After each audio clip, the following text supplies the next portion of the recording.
menyebutkan katanya kaidah umum nasab keturunan itu dari pihak laki-laki atau ayah, bukan dari wanita atau ibu.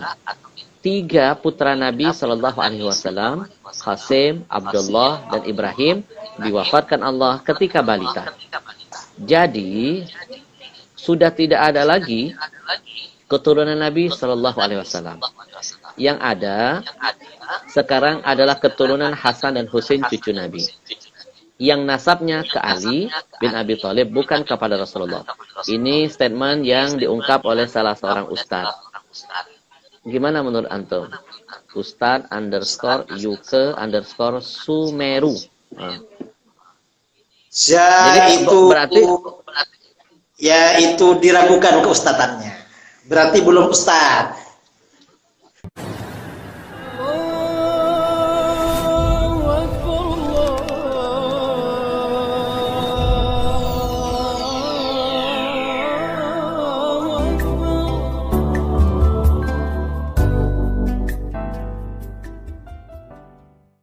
Assalamualaikum Ustadz, mau tanya, kalau misalnya kita sering mimpiin habaib yang masih ada ataupun yang sudah wafat, itu artinya apa ya Ustadz?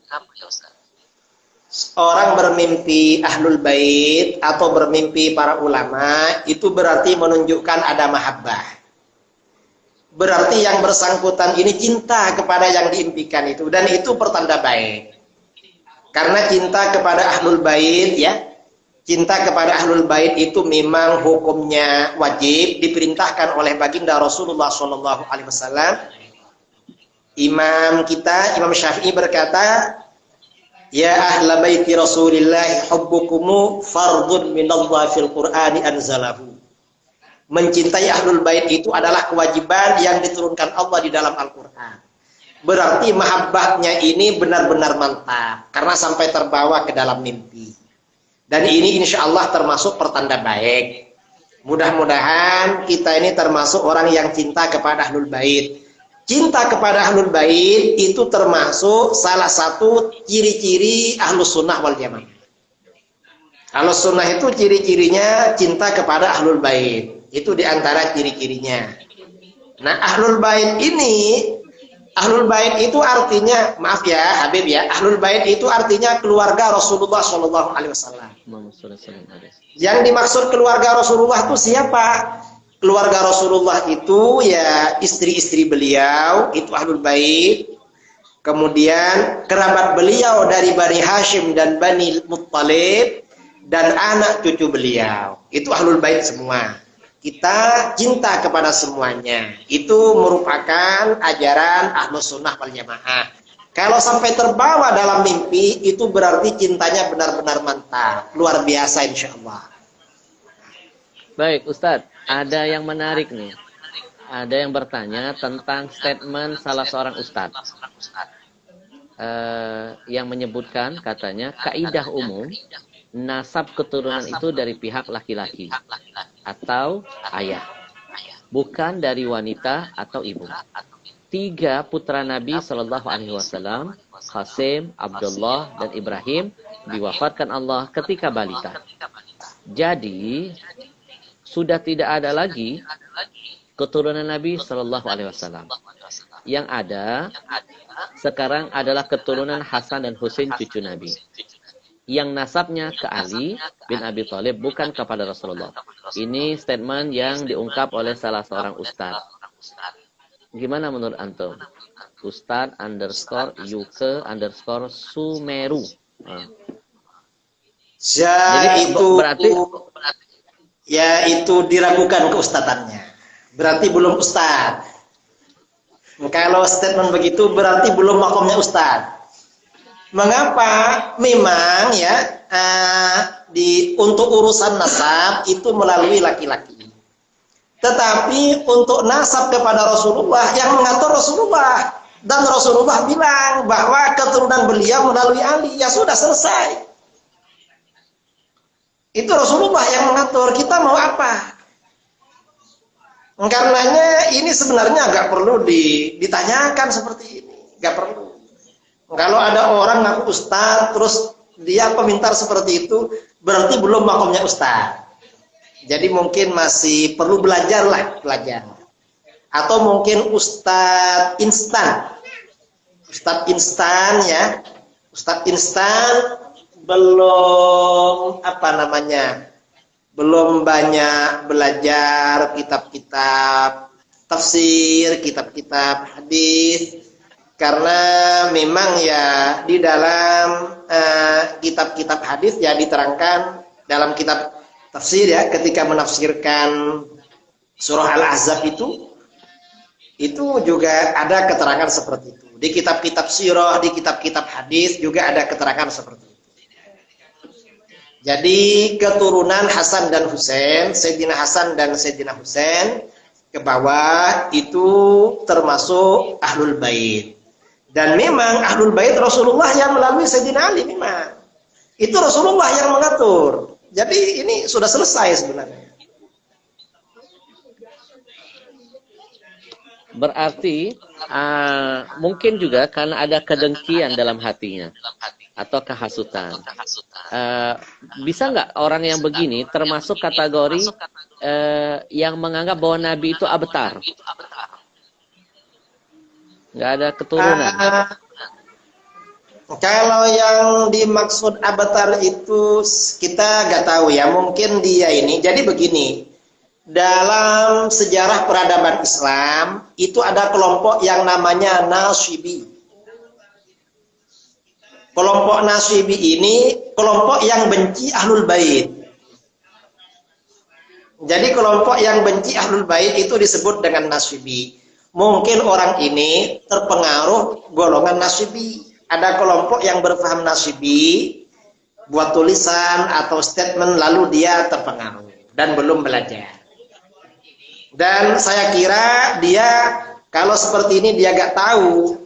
Saya rasa dia belum tahu penafsiran inna syani'aka huwal abtar. Saya kira belum tahu. Karena yang gini-gini gak tahu apalagi tafsir. Karena ini kan surat Al-Kautsar bagian belakang ini. Ahlul Bait ini surat Al-Ahzab lebih depan. Mungkin ini surat Fatihah belum belajar pula tafsirnya. Jadi ini kan sudah ke belakang. Saya kira ya kita tidak bilang dia ini termasuk yang memvonis Rasulullah abtar. Saya kira belum ngaji lah, belum belajar. Karena ini penafsiran abtar itu di surat bagian belakang. Yang Ahlul Bait itu agak ke depan. Mungkin surat Fatihah belum tahu juga penafsirannya. Karena dia nggak tahu. Iya. Terus apa hukumnya kalau dia sampai mengatakan bahwa tidak ada lagi keturunan Nabi, sudah tidak ada lagi? Ya, dia hukumnya haram, dosa besar dia itu. Gak boleh seperti itu. Karena dia bukan ahli ilmu tapi berfatwa. Orang yang bukan ahli ilmu lalu berfatwa itu dosanya lebih besar daripada berzina dan mencuri. Kata Imam Ghazali dalam Ihya Ulumuddin, orang awam itu seandainya berzina atau mencuri itu lebih bagus daripada dia berfatwa. Ya termasuk ustadz yang statement tadi itu. Jadi dia belum belajar. Kalau seandainya Nabi laukana Rasul bainana menghadapin orang-orang yang berpikiran picik begini, mungkin sudah turun surah khusus buat dia.